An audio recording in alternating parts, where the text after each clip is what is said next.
বৈষম্য বিরোধী ছাত্র আন্দোলনে ঢাকার বিভিন্ন থানায় হত্যা মামলায় সাবেক আইনমন্ত্রী আনিসুল হক, রাশেদ খান মেনন, হাসানুল হক ইনু ও জুনায়েদ আহমেদ পলক সহ 10 জনকে নতুন করে গ্রেফতার দেখানো হয়েছে। বুধবার সকালে তাদের প্রত্যেককে ঢাকার সিএমএম আদালতে হাজির করা হলে একাধিক মামলায় গ্রেফতার আবেদনের প্রেক্ষিতে এই আদেশ দেন মেট্রোপলিটন ম্যাজিস্ট্রেট ইমরান আহমেদের আদালত।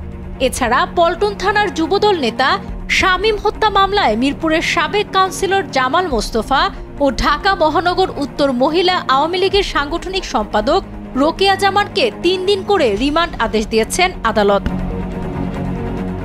পাশাপাশি একাধিক থানার হত্যা মামলায় সাবেক প্রধানমন্ত্রীর মুখ্য সচিব নজিবুর রহমান ও 2 জন পুলিশ সদস্যকে নতুন করে গ্রেপ্তার দেখানো হয়েছে। রাষ্ট্রপক্ষের আইনজীবী জানান, জুলাই গণহত্যায় প্রত্যক্ষ ও পরোক্ষভাবে জড়িত ছিল আসামিরা।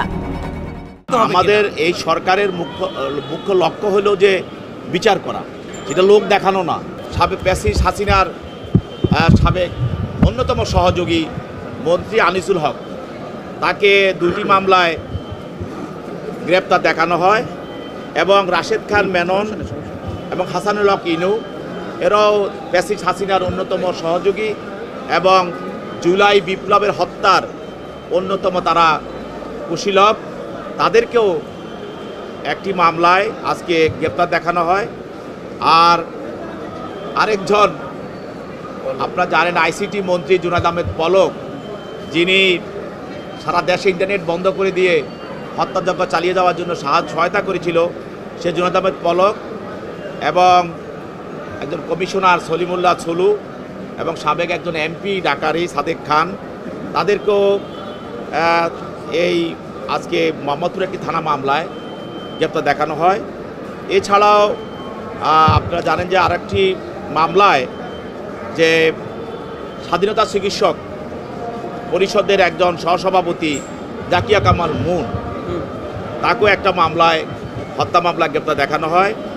আর 2 জন নেতা, একজন হলো মোহাম্মদ জামাল মোস্তফা, উনি সভাপতি কাপুল থানা আওয়ামী লীগ, এবং রোকেয়া জামান, তিনি সাংগঠনিক সম্পাদক উত্তর মহিলা লীগ, ঢাকা উত্তর মহিলা লীগ। এই 2 জন আপনারা জানেন যে জাহাঙ্গীর মানে গাজীপুরের মেয়র জাহাঙ্গীরের নেতৃত্বে 28-10-23 তারিখে যে বিএনপির মহাসমাবেশে যে আক্রমণটা করা হয়েছিল, সেখানে শামীম নামে একটি যুবদল কর্মী নিহত হয়েছিল।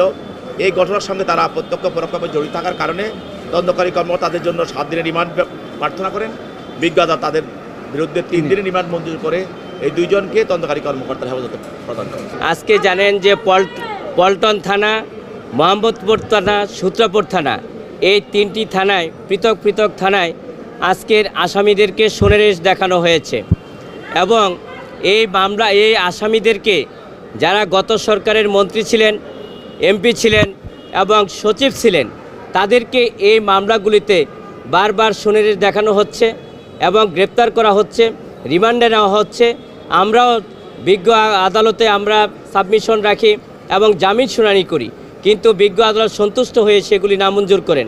এতে করে আমরা মনে করি যে আমাদের হিউম্যান রাইটস লঙ্ঘিত হচ্ছে, মানবাধিকার লঙ্ঘিত হচ্ছে, আমরা ন্যায় বিচার হতে বঞ্চিত হচ্ছে এবং আইনের শাসনের আমরা পরিপন্থী, সেইগুলি আমরা মনে করি একজন আইনজীবী হিসাবে।